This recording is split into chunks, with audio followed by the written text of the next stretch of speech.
Welcome to the blind zone. What is the blind zone, you say? It's something that happens all of a sudden, or it's something that you refuse to see that's right in front of your face.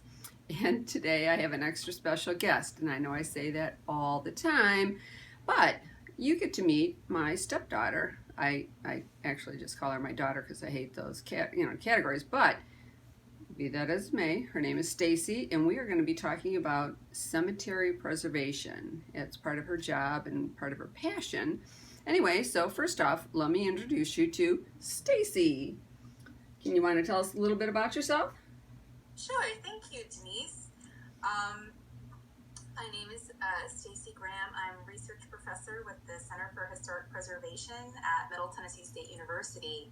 And so I'm based in Middle Tennessee, but I get the privilege of working with communities across the whole state and sometimes outside of Tennessee on what to do with their historic cemeteries.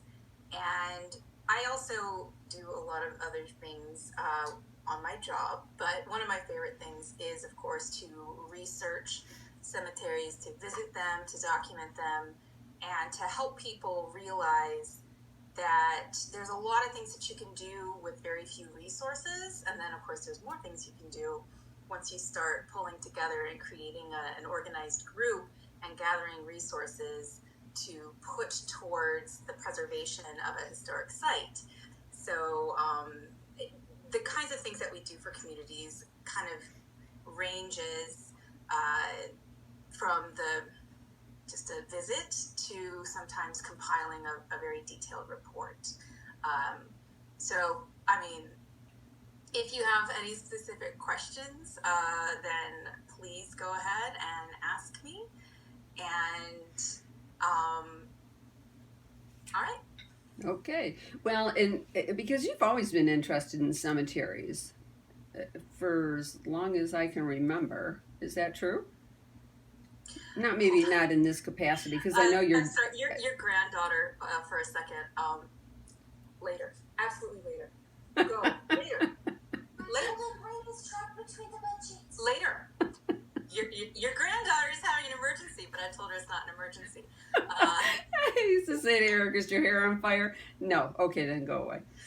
Yeah, she just. I tell her all the time not to interrupt me when I'm doing these kinds of things at home, and invariably. Okay, I'm sorry about that. Can you please re-ask the question?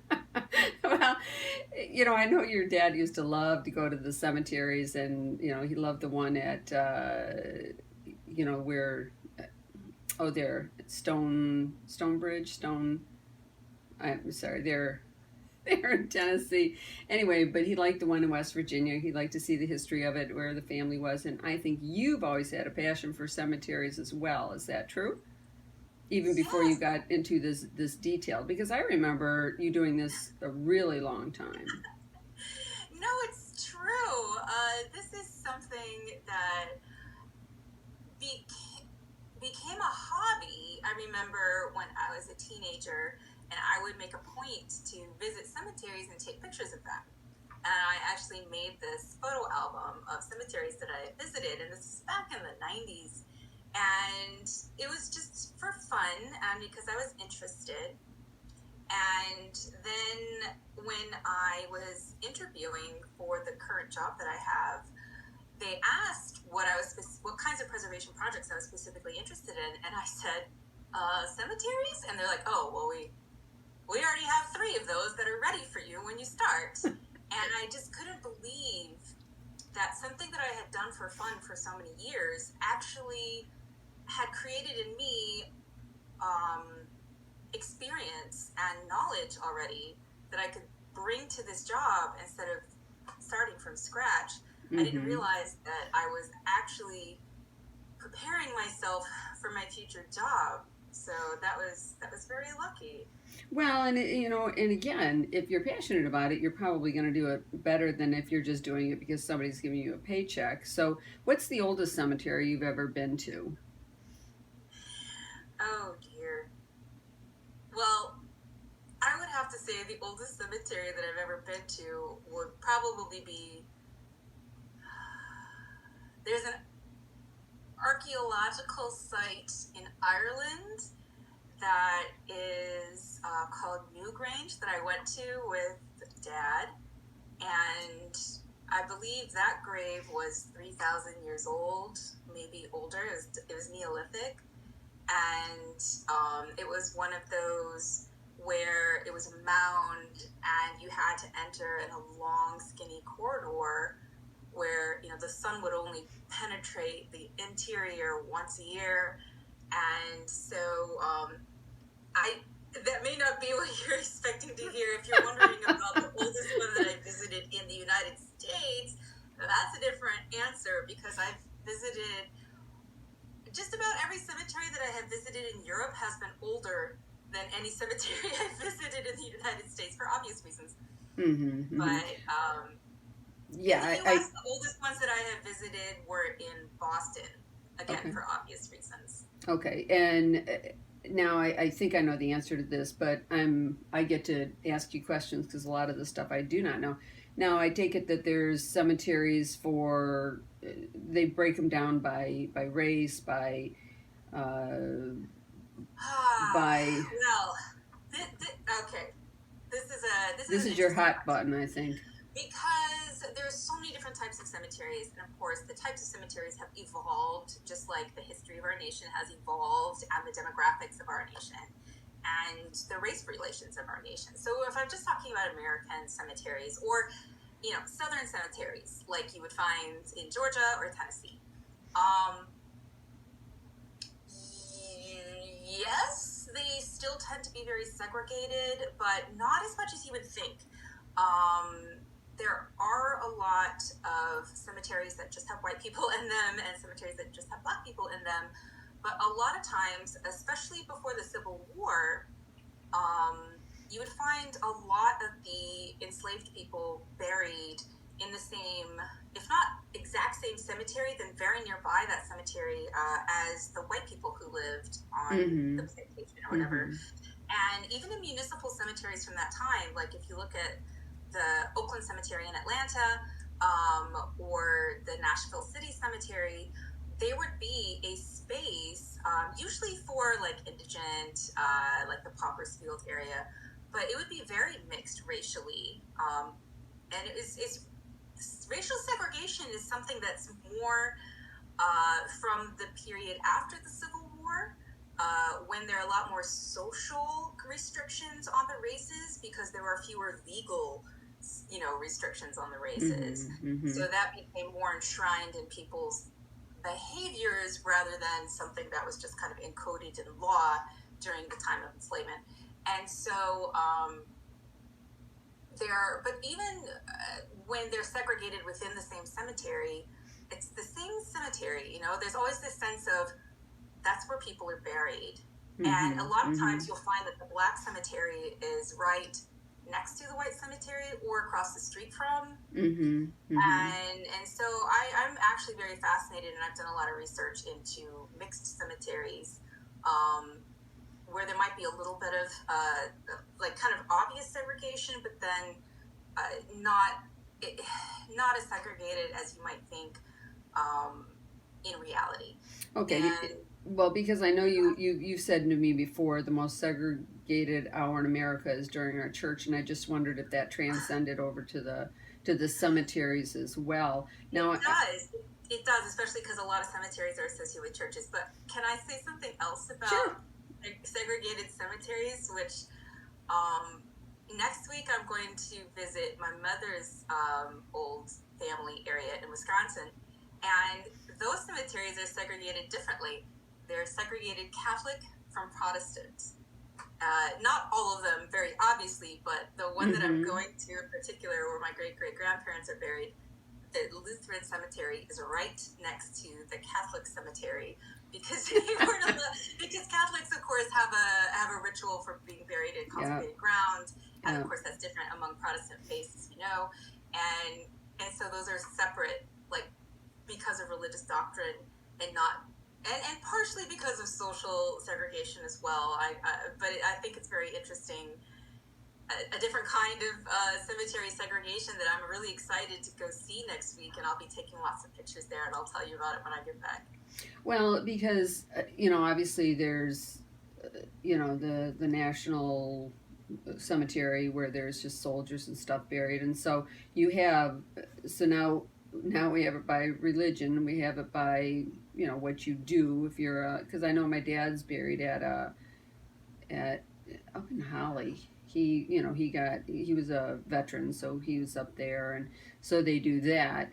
Now I know that when I lived near you, there was a lady at the church I went to, and she said that all their loved ones were buried at the cemetery, but there wasn't enough money to maintain it. So everybody who had somebody buried there, they took turns taking care of the grounds. And the stuff she told me, I thought, oh, I bet Stacy wouldn't think that that was good to go. So what happens to cemeteries? How are they basically funded? Why?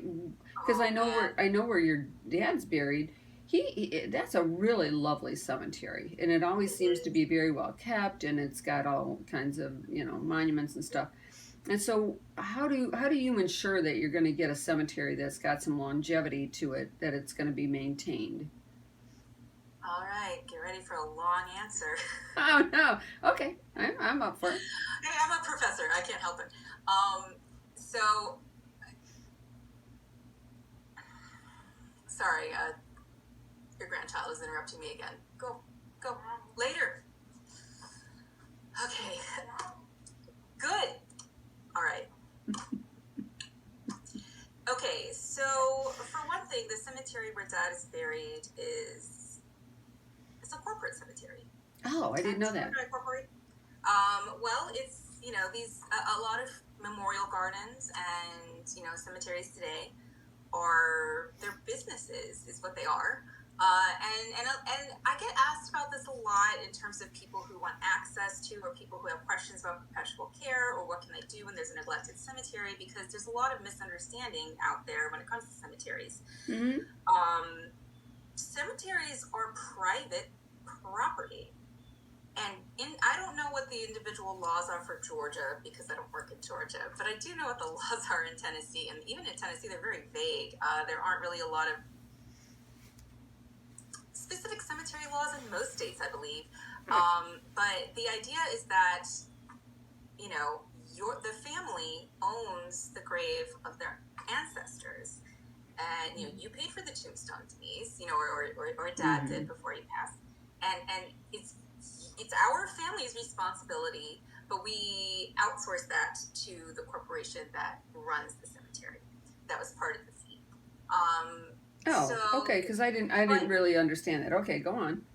well, I'm assuming a lot of this because that's the way those are modeled a Mm-hmm. lot. I Mm-hmm. don't know if Mm-hmm. that's specifically the way it is for that particular So, cemetery. so let me stop you for a minute. So then, this lady who's telling me, then it is her and everybody else's responsibility since it's a private, not Yeah, a corporate. Okay, now I get it. So that's why they have to do yes, that. Okay. because I work with a lot of historic cemeteries that they're not owned and operated by a private LLC.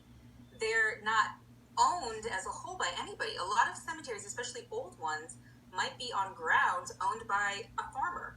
Okay. You know, Okay. and so for one thing, you need to get permission before you walk through somebody's private property.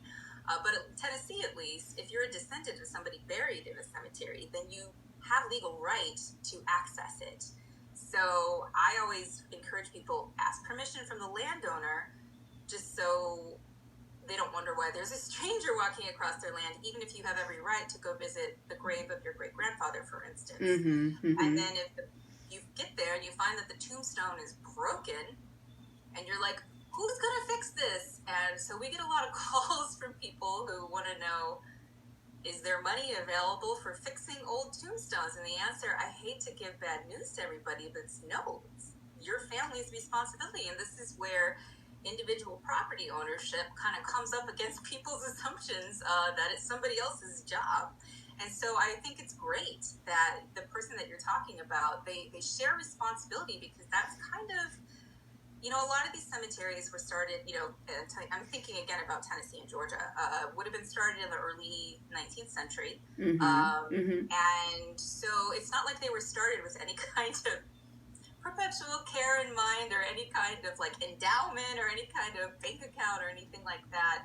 Um, so, but a lot of people nowadays are setting up kind of nonprofit organizations, and there's a, you can set up a 501c3. There's the specific 501c13 status too, which is specific to cemeteries. So, but that takes a lot of work from volunteers to set up these nonprofit organizations, and then you can accept donations and accrue money for to put forward towards paying a mower, paying for tombstone repairs, and paying for any kind of signage or fencing, or interpretation or anything like that, that you want. But it's the state government is not going to step in and fix your tombstone, even if it is a Revolutionary War soldier. That's great. Of course, if it's a Revolutionary War soldier, you have a lot more access to help, because you can usually get the Daughters of the American Revolution or the Sons of the American Revolution to help, or you can go to your county commissioner and be like, we have a Revolutionary War soldier who's not looking so hot right now. And this actually happened when I lived in Smyrna, and a lot of people got involved and chipped in, but all because there was one very determined community member who would not take no for an answer, and she organized it all and brought a bunch of people on board. And so it's really, it takes more effort from individuals to preserve cemeteries. It's not something where there is like an entity that comes in and does it for you. If your house needs repair, that's all me. We're not going to come in and fix it. It's your private property. So there's good things about having laws that protect private property. But when it comes to cemeteries, a lot of people are surprised because tombstone repair can get really expensive. And a lot of cemeteries have been abandoned and neglected, or at least they're, when people revisit them and want to start fixing them back up again, some things are beyond repair. And, a lot of the communities that I work with, they're very small. And it's just a handful of people, and they might be rural and not have a lot of access to money for this. And, they're like, what can we do? And I'm like, well, you might not be able to hire a professional to fix that tombstone yet, but there are ways that you can kind of get the ball rolling. So I try to bring good news as well.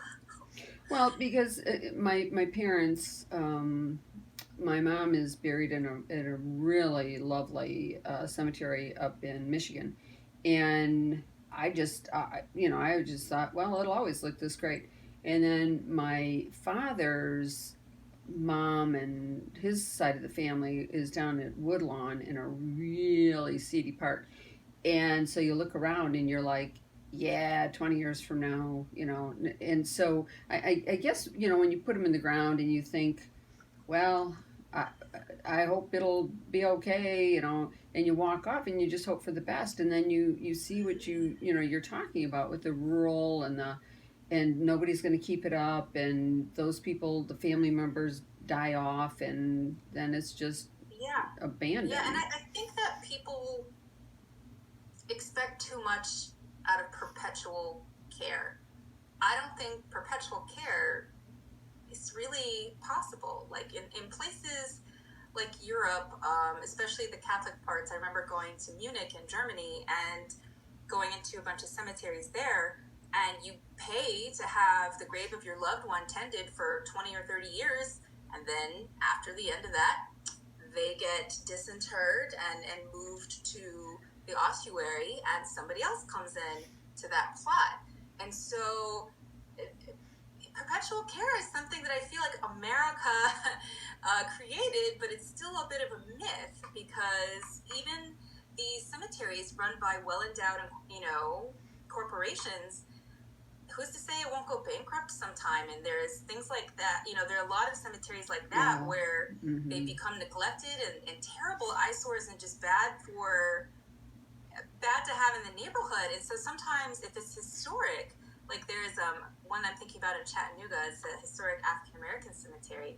Like the city has stepped in, but not without the help of a ton of volunteers and a nonprofit organization. And so sometimes municipalities take on the responsibility of historic cemeteries in their boundaries because it makes sense for the public good.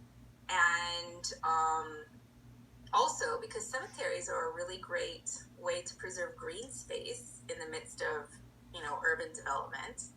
And they're like outdoor museums, so they're actually assets to the character of a community if they're well taken care of.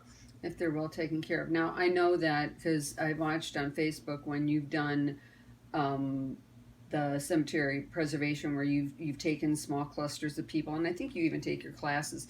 And so when you get to a cemetery and somebody wants you to help them spiff it up a little bit or do it, what are, we had talked about this earlier. So what are some of the do's and don'ts? Now, Okay.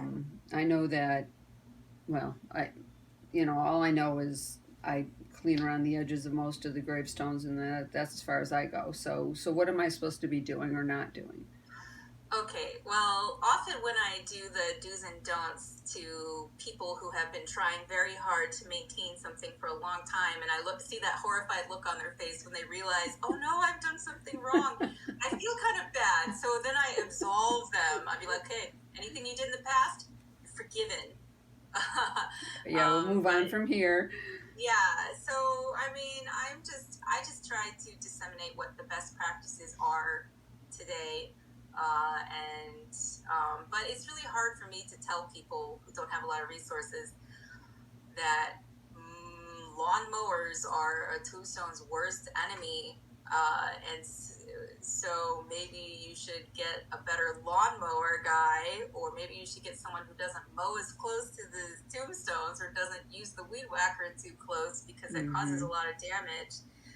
Because what are you supposed to do? Let the grass grow up? And of course, I would say yes. I think America's obsession with short grass is another story, but but still, I understand having things look tended, and you do want people to be able to access the graves. I don't really necessarily want to. If I'm wearing flip flops, I don't want to tromp through something. But I had tromped through everything to find a cemetery. But not everybody's like me. And but anyway, back to your question. So careful mowing is one of the biggest things because I could show you reams and reams of pictures of damage that lawnmowers have caused at tombstones, and you can see it when you see them too. The little nicks on the corners and on the Hmm. sides, Hmm. um, Especially especially with repetitively, one yeah, hit. Well, that was unfortunate, but you do that week after week and month after yeah, month, year after year, and then that just builds up. And yeah. And then there's always damage from falling tree limbs because a lot of times trees are planted on purpose in a cemetery for funerary reasons. Like, the cedar tree is very symbolic, and sometimes like big boxwood bushes are planted or yucca plants. But sometimes the vegetation can really take over. So you have hmm. to remember that some of these plants are actually part of the cemetery landscape because they were planted on purpose for funerary reasons. But you gotta, when they start taking over, you gotta cut them back, and sometimes people just want to remove them completely, and I'm not going to tell them not to do that because they got to do what they got to do. But so you got to make sure that your tree limbs, watch out for those. But sometimes your trees are perfectly healthy, but then we get a lot of bad storms, don't we? Oh yes, uh, sirree. so there's that. But the good thing about a fresh break in a tombstone is the fresher the break, the easier it is to repair. It's the ones that broke 100 years ago that are possibly repaired now. But So I know that this isn't your expertise, but there. So you said that there are people that do cemetery restoration and can come in and that's fix that. not enough. Well, I We can don't have imagine. I the. imagine that's a I know dying like art. two people that I recommend in Middle Tennessee, but they're not nearly enough people in that field who are trained. But we're actually seeing more and more workshops being offered and more people attending. That show you, because there are, if you have a cemetery group and you've already formed your nonprofit and you already have like the lawn mowing taken care of, and people who come and just kind of volunteer to like clean out Mm-hmm. brush and that Mm-hmm. kind of thing. There are certain types of very easy repairs that with the right kinds of equipment and supplies you could train yourself to do. But and I can point to a lot of good YouTube videos, but there are a lot of bad YouTube videos out there too. So I I would can stick to the imagine. good ones. And if you're interested in what the good ones are, Um, Anything from the National Center on Preservation Technology and Training. I know that's a mouthful, but anything that they put out is good. They're the ones who actually clean cemeteries like Arlington National Cemetery or Gettysburg Yeah, National so they know what Cemetery. they basically know what they're doing. Yeah, we they're trust commissioned them. by the Park Service, the National Park Service. So that's why I would definitely point to them as, you're a higher authority on the matter. So they actually have some really good practical videos on YouTube that I tell people about. And usually when I visit a cemetery, I try to give them an idea of, okay, well but even so, like for a simple repair, you still might need like a certain kind of tripod with a hoist and a nylon strap and certain kinds of epoxies and putties. And, it does take training, but I know that here in Tennessee, we actually have some workshops that are starting to train in repair. Whereas I train people on how to clean tombstones so if you just have, because a lot of times, tombstones, you can't read them much anymore. They've got a lot of lichen, they've got a lot of black mold, but there are, you might know of some TikTok videos where people go and clean tombstones, and some of those are very legit, and some of those are less legit. So the best solution to use is this biological solution called D2, just the letter D, the number 2, and it's called D2 Biological Solution, and that's what we use in our workshops, and that's what the National Park Service uses, and it's pretty well known now in the field. You can buy it online. It's like $45 a gallon, but a gallon will last you a long time.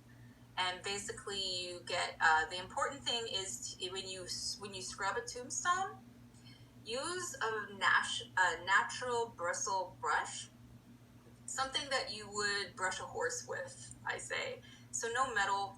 I don't use plastic bristles, although some people use soft nylon. I don't, because sometimes the tombstones are so eroded that I just would rather be safe. And then a lot of water, or maybe not a lot of water, but you need enough water to rinse during that process, and like a very, very soft kind of plastic scraper to get like the heavy lichen off the top. Autumn, my daughter, really likes to do that. She scraped down my father's grandmother's grave the last time we were in West Virginia. So there, you don't need a whole lot of supplies to clean a tombstone, and you'd be surprised that you just clean it once, and you actually, if you did it properly, you don't need to clean it again for maybe like 5 years. And it'll look good the day that you clean it. It'll look even better 3 weeks later, because the solution, because tombstones are stone, and stone is porous, especially a lot of historic cemeteries that are where the tombstones are made out of marble, or sandstone or limestone. It sucks in like a sponge that moisture, and so it also sucks in the biological solution, so it continues to work. It'll continue to eat at that black mold after you walk away from it. And so go back and revisit the tombstones that you cleaned a month later, and it'll look even better. And sometimes that's all that a cemetery needs, a sprucing up like that. But I would recommend in one of the do's and don'ts. Okay, so the major don'ts are no wire brushes, no power washing or sand blasting. You want to be gentle. Be gentle. I know a lot of times genealogists are looking for research into family trees, where cemeteries are really great resources for that. But to read the tombstones better, they might put shaving cream or flour or chalk on the tombstone. I recommend not putting anything on the tombstone. Especially things that, I'm not a chemist, but there's chemistry taking place when you put these kinds of things on tombstones, and you might not see any damage for a while, but they will contribute to long-term damage and erosion. So doing rubbing on tombstones is usually not recommended unless it's like a granite one. Those are a bit sturdier. Or if it's got a metal, a lot of times the tombstone will have a metal plaque that has the name on it. That's okay, but when it's a hard to read marble tombstone from 200 years ago, I would say take a picture, not a rubbing. Mm-hmm. And the way that cameras work nowadays is sometimes the pictures, will actually reveal more details. And there are ways that you can read a tombstone, even if it's really, really eroded. When you're scrubbing it with D2, sometimes the suds will fill in those engraved letters and numbers and actually make them show up better. Or just take a flashlight and hold it, shine it across the face of the tombstone, obliquely, Mm-hmm. and the shadows will appear, and it's really quite amazing, these little tricks that you can do to see a tombstone better, or to see the inscription on a tombstone better. So there's really no need to resort to things like chalk or shaving cream or flour or those kinds of things that will actually erode the surface of the stone. So, And then another thing that can erode the surface of the stone is weed killer and herbicides. yeah. So, what am I telling you? Don't use a weed whacker and don't use weed killer. What are you going to do? Well, okay, you can use a weed eater, but use the softest nylon strip you can possibly get.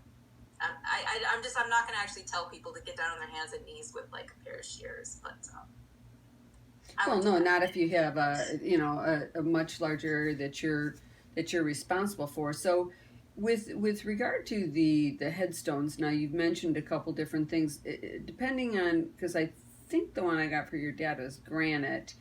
It looks granite to me. Yeah, because I think a lot of the newer stones are granite. Because she told me that there was that was going to be a longevity thing, because what they used to use in the past, hasn't held up as well. So I know you said that they've used a variety of things. Is granite, because I know that David's mom and father had that bronze plaque over the top of that, and I opted not to do that after after I learned the price. It's like, granted, it is. I think that's lovely. Oh yeah, tombstones are expensive. They're expensive to buy and they're expensive to repair. And I think that, part of it is because you're using these materials that are supposed to be permanent in the idea that a grave is permanent, and also because of the funeral industry, which is a conversation. But the last time I was at Dad's tombstone, I mean, it's not going to need D2 for a while.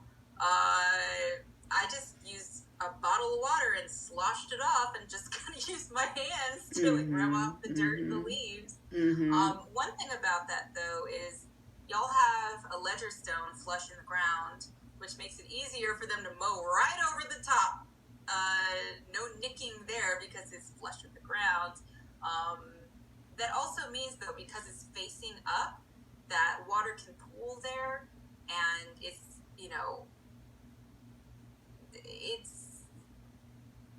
it can get dirtier that way because things will fall on it and will stay on it until the next breeze blows them off. But that's why I plan on visiting my father's grave every 2 or 3 years, I guess, for the rest of my life.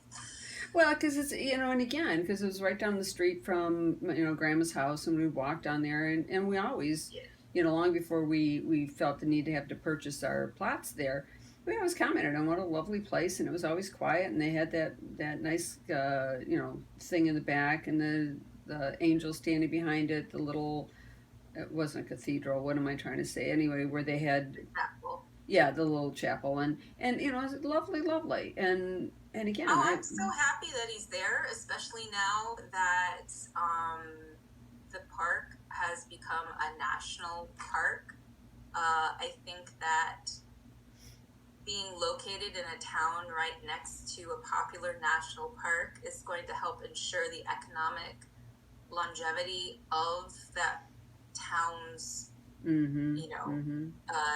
property values and positive attention, which will of course help with the businesses there, and the cemetery is a business. So Yes, I absolutely agree because, again, when I went to Woodlawn or Woodmere or Wood something or other with my dad, and I was like, this isn't going to be here in 5 years. And in fact, the cemetery kept, changing hands. And again, it is a business. So somebody must have thought, oh, I can make money from this. And then I don't know if they walked away or whatever. So what's coming up for you? Do you have any cemetery projects that you're working on currently other than you're visiting vacation wise next week? oh, I'm always working on projects, Denise. They're never ending. But we did Let's we talk wrapped up cemeteries. a report, or at least a draft of a report. We're not quite done working with that community yet, but on a a couple historic African American cemeteries down in Bedford County, which is where Shelbyville is, Mm-hmm. which is just the county south of where I'm at, and I'm uh, one county to the southeast of where Nashville's at. For those of you who aren't familiar with Middle Tennessee geography, and so this is about like an hour and a half out of Nashville. And this is the legacy of what had been before the Civil War a plantation, but it represents how some of the people who had been enslaved on the plantation stayed and purchased land, and were able to build communities for themselves in the same area and maintain good relations actually with the descendants of their white slaveholders, and all get together for family reunions now. But like one of the little communities that was formed by the African American descendants, is, they have an old church, and they have, kind of an area where the main part of the neighborhood was. There used to be a school, and there's a cemetery. And of course, church, school, and cemetery were the first three institutions that African Americans built for themselves when they actually had the freedom to do so. And so we consider these very historic Mm-hmm. Mm-hmm.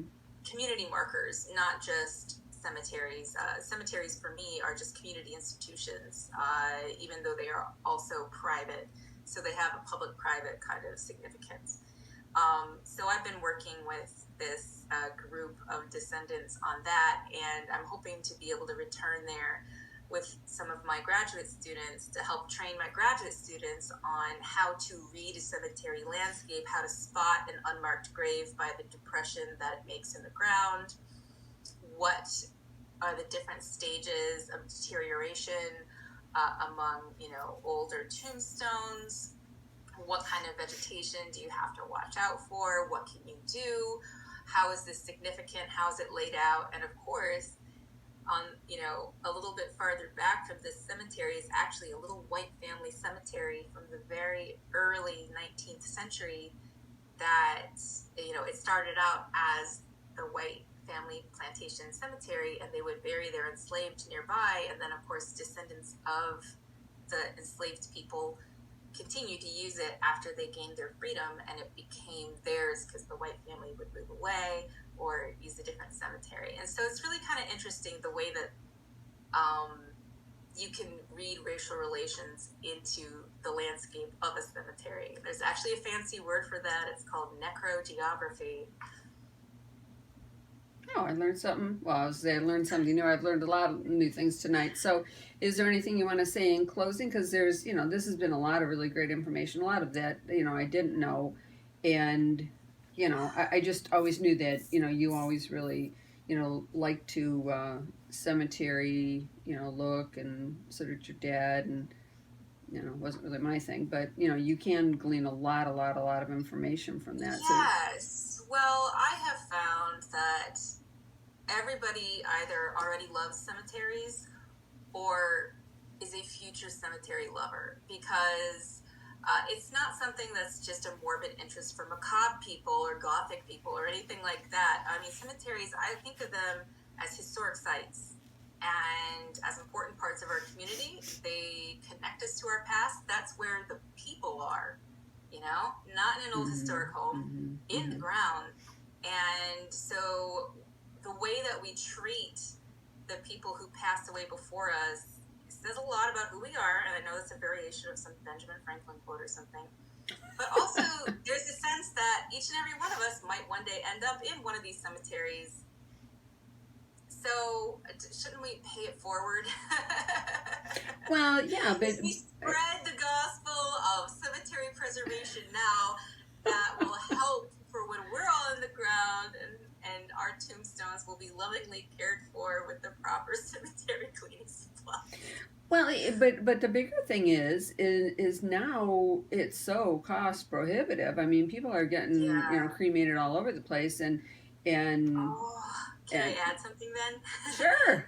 There's a whole green movement in rethinking modern burial, moving away from this kind of corporate structure where you have to buy a vault and the person has to be embalmed and all these kinds of things, and towards a lot of different options for how we bury our dead. And my sister and I actually went on a tour of one of the natural cemeteries that is actually also a nature preserve up in north of Nashville. And it's beautiful. It's like this well-preserved wilderness area, and they practice different kind of natural burial methods, but they still have their policies because of state laws about the actual disposal of human bodies. Mm-hmm. But the cool thing about it is, what they were telling us, is the way that people get to put a more personal touch on the burial of their loved one, on the funeral services for their loved ones, instead of just handing it over to a corporation that handles all of it, and you just kind of feel like you're being carried through a process and paying out money, that you actually have a bit more control over it and can personalize it more. And you feel, because I know that when my mom died, she was cremated, so that was a little bit different. But before that, she died at home, and we actually anointed her body and cleaned it, and that was very helpful in the grieving and the mourning process. I didn't get to do that with my father, and it just, the differences there were very stark to me at the time. And so I think people want to feel like they're doing right by their loved ones, and there are more and more people questioning the way that we do it now and coming up with alternatives that should be better for the earth, but also better for us as individuals. So, Well, because I know that, well, on the morning that your dad died, it was horrific rains, and again, there was no way that anybody was going to get there before that happened. But the thing was, is we had talked, and when I talked at the funeral home, they said, well, we'll ship the body on a plane, and I said, no, no, no, no, no, no. Somebody is going to have their hand in this man's casket all the way there, and then you're going to stand. And I was because I didn't want him to just get shoved under the bell of a plane and off they go. And so, but you're right, and a year ago I thought I was dying, so I called the funeral home, and so we talked it all through, and I said, well, I don't want any of that embalming, I don't want, and he's like, okay, we can do that, and I'm like, really? He said, yeah, it's changed a lot, and because I was like, I don't need to be all filled up with something and to hang around, and no, I mean, seriously, I don't want to be cremated either, and but so just bury me. But anyway, now this this topic took a fun personally, turn. I don't want to be cremated either. I want to be in a shroud in the ground, worm food. Yeah, me too. It's like, yeah, and the only thing I asked him, I said, well, I would like to be cleaned up and put in something reasonable. I don't want you to just take me in my raggy pajamas and like, there she goes off to the box. You know what though, Denise? It's good for when you're living to come up with a death plan. It's excellent. And the fact that my parents both financially took care of their own burials before they died was incredible to us as children. But when you're dead, it is up to your family. Well, because I had so you can tell them what you want. Yeah. Whether or not Autumn's going to do what I tell her to do, that's another matter. Well, Well, because I was up at the lake, and my niece Chelsea, she's my go-to funeral person. So I sat her down. I said, "Now I have a series of yes and no questions to ask you. Do I want this? Do I want that?" And she answered. I said, "Because we're not talking to Eric, because he'll put me out on Lake Lanier and he'll shoot a flaming arrow and up I'll go." And I said, Oh, "That's you really." don't want that? That would actually be awesome. Yeah, okay. That's what we're marking for you. Anyway, I think we're getting off track. Anyway, this has been fabulous fun, hun. So thank you very much, and tell my granddaughter that I'll get in touch with her soon because I want to hear all about it. Anyway, Yeah, so she this would has been suck on super her, but fun. thank you so much for inviting me to be here, Denise. Okay, thanks. Well, thank you. This has been a fabulous The Blind Zone episode, and I just trust that you come back next week when I, again, won't have any clue who's coming, but it'll be interesting. So thanks for stopping by.